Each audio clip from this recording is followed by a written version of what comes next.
mag-alamanan kung sinungaling, DNR o Masungit.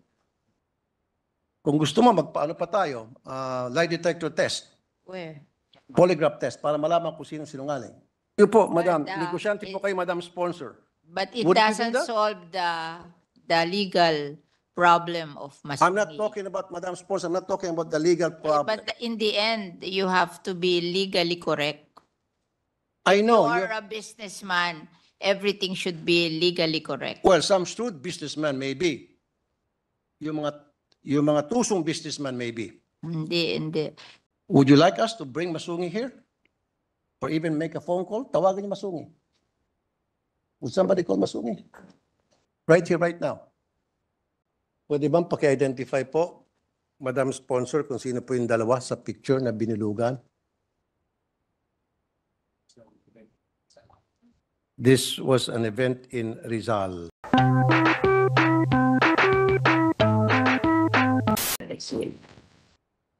They are stakeholders operating in Rizal, and they were invited by the governor of Rizal to do what? discuss a joint project with all the stakeholders. Joint of projects. Rizal. Yes. Can the good sponsor tell us exactly who these two people are, their names, and then what who they represent, They are. and what are the kind of business that they do, that they own? They cannot recognize the other one, but the one is a quarry operator. Quarry operator. Thank you. And the other one is? They do not know him.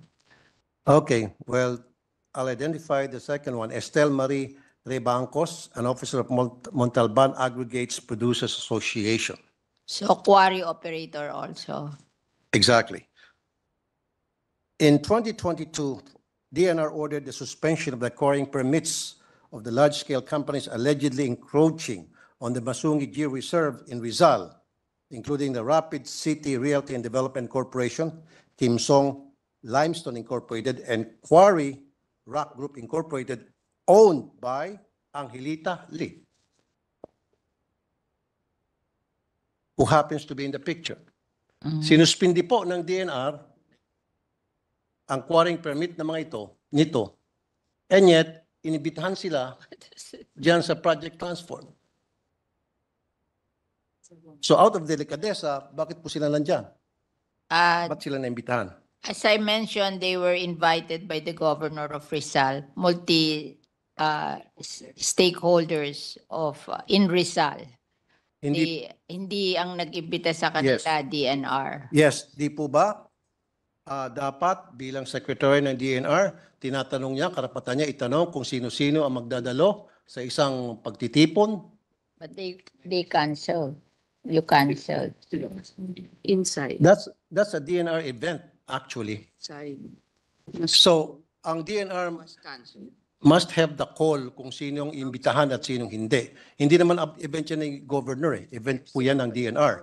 So, ang DNR dapat ang gumagawa ng guest list. Hindi po si governor. Kahit na halimbawa inibitahan ni governor, pero pwede naman tablahin ni DNR secretary. Sabihin, I don't want that two persons invited because may mga problema sila. Nasuspindi namin yung kanilang mga permits. And then I don't want to be mixed with those two individuals. Rapid City company inside the Masungi Reserve was canceled in 2023 because it's inside the protected area. Tama po. Italy, who is operating outside, is still operating. Yun nga po, Madam Sponsor, Mr. President. Nagkaroon ng event ang DNR. Now, syempre, ang DNR may control doon sa guest list, doon sa mga taong imbitahan nila o hindi. Okay, sinasabi ng DNR, those two people were invited by the governor. Pero, The governor of Rizal. exactly. Pero sila pa rin may control kung sino ang papupuntahin nila o hindi, regardless kung invited the governor, because that's an event of the DNR, that's not an event. My dear Senator, when the governor is inviting people, the DNR cannot stop the government.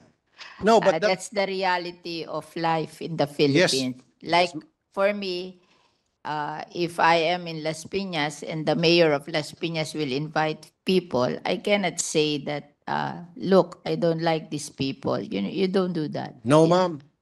Kasi kung ako po ang nasa sitwasyon dyan at ako po ang secretary ng DNR, ako po ang may call kung sino yung mga guest na papasok. Pwede ko pong harangin yung mga taong ayaw kong papasukin regardless kung yan ay kasama ni Governor. Siguro naman may mga PA siya o EA na magsasabi sa kanya, sorry po, Gov, wag muna natin siya isama kasi may problema po yan. The governor cannot do that. Well, I thought... I mean, Nandiyan I'm a po ba yung governor? politician. You don't do that when you're governor. Well, I'm also a politician, but Yeah, I have the right. what's good is that the Rapid City was canceled because it's inside a protected area. I know. Little was not canceled because it's operating outside the protected area. Madam Sponsor, Mr. President, ulitin ko. At sasabihin kong dahilan kung bakit ko pinakita yung picture na yan. Mhm. Nagkaroon ng event ang DNR. Project Transform. Now, before I proceed, nandyan ho ba si Gob? Si Governor Henares? Nandyan po siya? Okay.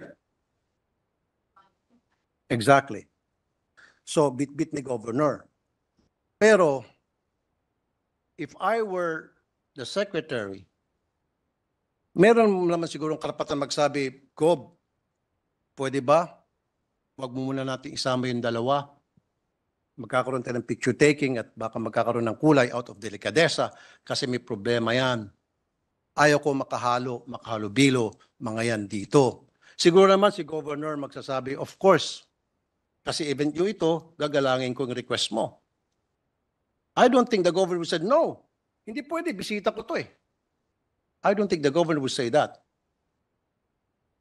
Don't think the governor will say that, but Exactly.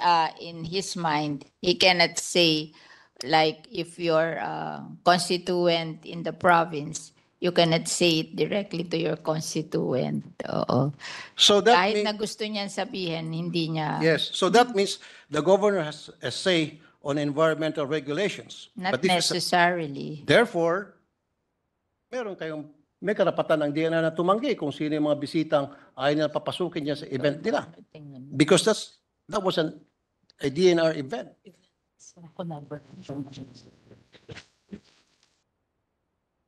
Now, sasabihin ko kung reason kung bakit.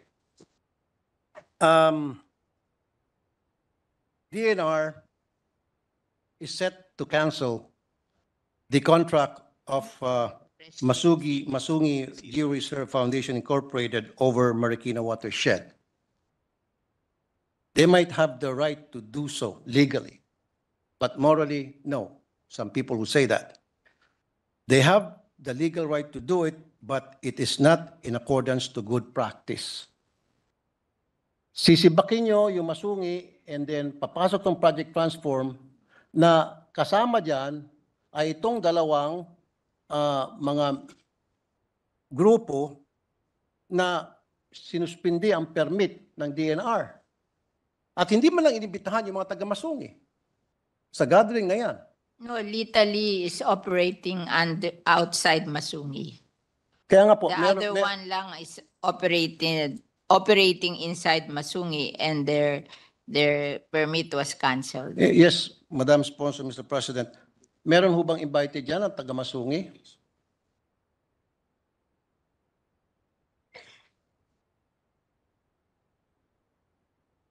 Meron. Kung may invited daw doon taga Masungi. They were invited, ma'am, but they didn't. Bukod sa hindi invited yung Masungi, wala rin pong representative na indigenous tribe leaders and watershed NGOs. They said that this They were not is, as well invited. Ang imbitado lamang yung dalawang personality na binanggit ko na meron pong problema sa DNR, mismo DNR na nag-cancel ng kanilang permit in 2022. this is a transdisciplinary approach towards natural reserves conservation and resilience through multi-stakeholder collaboration. So, Disciplinary. nag-invite po sila dun sa Masungi, na taga Masungi, hindi nagpunta, pero yung IPs may nagpunta. No, they were not invited, Madam Sponsor. Now, you did mention about disciplinary so-and-so. So, dinisiplina itong dalawa at inibita matapos sila disiplinahin. Kung, No. If they were disciplined, then they should not be there in the first place. Why were they there? Bakit po hindi inibitahan yung Masungi? No, Masungi wasn't invited. Not even the indigenous tribe leaders, maging po yung mga watershed NGOs. Ang in-invite lang yung mga nasuspindi o sinuspindi ng DNR. Sinuspindi ang mga permit dahil sa quarry. Ang ito lahat na-invite. That way. Pero ito yung used. They have a list of those invited, and one of them is the indigenous people mandatory Where, nasaan po representative paki-point out? in Tanay, Rizal. Saan po dyan at anong pangalan po ng mga indigenous people representatives? Saan po? Can you give me the names? Madam Sponsor, Mr. President? They will give the attendance record to you, the list of the attendance record to you. You will be furnished. Kasi nga po, Madam Sponsor, Mr. President, sana man lang, out of courtesy and respect sa Masungi, they should have been invited. Kasi nga po, yung Masungi Geo-Reserve, napakaraming awards po natanggap yan. Since 2016, Model for Balanced Man-Nature Interaction, World Conservation Congress 2016. 2018, Special Commendations, Pathfinder Award, Innovations for Conservation, Financing and Resourcing. 2020, Top 5 Finalists, Win-Win, Gothenburg Sustainability Youth Award. 2021, Winner Vanity Fairs 2021, Changing Your Mind Travel Awards and Hollywood Issue. First place, Water Change Maker Awards 2021, Global Water Partnership. Warriors of the Year, Esquire Man of at his best 2021. Heroes and Mavericks. 2022, United Nations Sustainable Development Goals. Awardee Forbes 30 Under 30 Asia 2022. Winner International Union for Conservation of Nature. World Commission on Protected Areas 2022 International Ranger Awards. Winner Sustainability Initiative Award. BET Asia Awards 2022. 2024 Asia Pacific Social Innovation Partnership Award held on May 4, 2024 in Taiwan. Impeccable record meron po itong Masungi. And yet, ang DNR is set to cancel their contract. Like I said, they might have the legal right to do so. But hindi man lang nila kinonsider itong awards na natanggap na Masungi, therefore, they're more than qualified na. But there, the land is a protected area owned by the government. It cannot be given to any private entity. How about a Project Transform? Project Transform would benefit from the knowledge and experience that Masungi already has. Yeah. Kung tutuusin. But they They should cannot have been own the invited. property. I know po, Madam Sponsor, Mr. President. Kasi yung experience ng Masungi, pwede pong magamit ng Project Transform. Mapapakinabangan po ng Project Transform itong experience at itong magandang records ng Masungi. Kayo po, Madam, negosyante po kayo, Madam Sponsor. But it Would you do doesn't that? solve the legal problem of Masungi. I'm not talking about, Madam Sponsor, I'm not talking about the legal problem. But in the end, you have to be legally correct. I know. You are a businessman, everything should be legally correct. Well, some shrewd businessmen may be. Yung mga tusong businessman may be. Hindi. Kasi Pero pag yan hindi daw, tusong negosyante, based on hindi. the history of Masungi, they were granted that to build socialized housing during the old times. You have to go back to the history. They did not build socialized housing. They built what do you call this? A resort. And that is not the original intention of the Maisungi Geo Reserve. Oo. So, in fairness to our government officials, they cannot allow something illegal because they will answer for it in the future. So ito pong mga member ng Project Transforms, ito po ay mga violators. So aren't they considered as Oh, illegal? inimbita daw nila, hindi nagpunta. Hindi po inimbita ang Masungi. No, Masungi was invited. We talked to Masungi. Would you like us to bring Masungi here? Or even make a phone call? Tawagan niyo Masungi. Would somebody call Masungi? Right here, right now. Mag-alamanan kung sinungaling, DNR o Masungi. Kung gusto mo, magpaano pa tayo? Lie detector test, Where? polygraph test, para malaman kung sino sinungaling.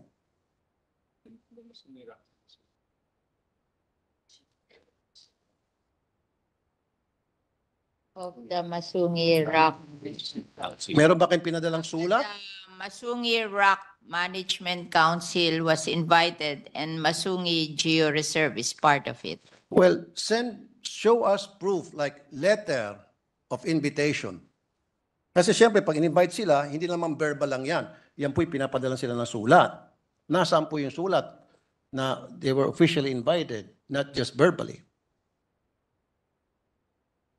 Can you show us? Yeah. Where is it? Right.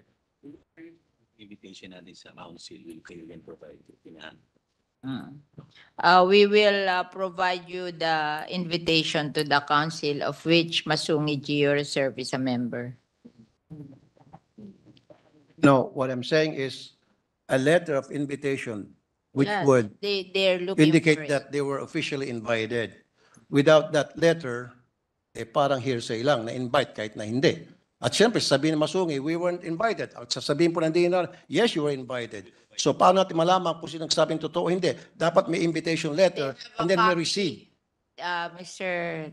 Tulfo, Senator Tulfo, they have a copy of the invitation. we see They will that? Forward it to you. Okay, that's good enough. Hindi lang nila dala ngayon, but they will forward it to you. Now, moving on. Next time naman kasi, kayo dyan sa DNR, pag meron kayong mga project, gawin nyo naman malinis po yung mga project ninyo. Gawin nyo naman pong malinis po yung mga intent ninyo kapag kayo po'y nagsibak ng mga grupo. Ayus nyo naman po. Huwag naman yung parang lokohan para sa akin. I'm sorry for the word. Kasi para sa akin, Masungi should have been invited. Tingnan na natin itong award, mga award na natanggap nila. Isn't this enough? Aren't these enough? These awards? International awards ito. Hindi yung award lang na hausyaw na dito lang gawa-gawa ng kung sino-sinong grupo. These are international awards, well-known.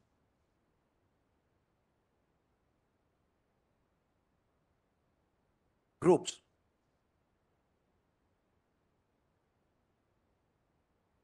They should be included, but in the end, you cannot give a land owned by the government to a private. I'm no longer, Mr. President, Madam Sponsor, I'm no longer questioning that. Yeah. Pass na tayo dyan. Ang sa akin lang, yeah, sabi ko nga, they might... They will give you the invitation. It's just that it's not with them now, but they will send you. And then on top of that, babalik ulit tayo na sana hindi nila in-invite yung dalawang sinuspend nila yung permit. Now, sabi nyo kanina, you did mention na yun ay isang gathering ng disciplinary something. Can you repeat again? It's a gathering of disciplinary... Multi-stakeholder collaboration to rehabilitate the area together with LGU. The stakeholders plan and identified projects to be implemented. Na-mention niyo po kanina, Madam Sponsor, Mr. President, yung word disciplinary. Transform. Can you mention that again? Ito, transdisciplinary approach towards natural resources conservation and resilience through multi-stakeholder Exactly. collaboration. Exactly. Dinisiplina nyo itong dalawang kumpanya itong dalawang tao dahil violator sila and yet you invited them.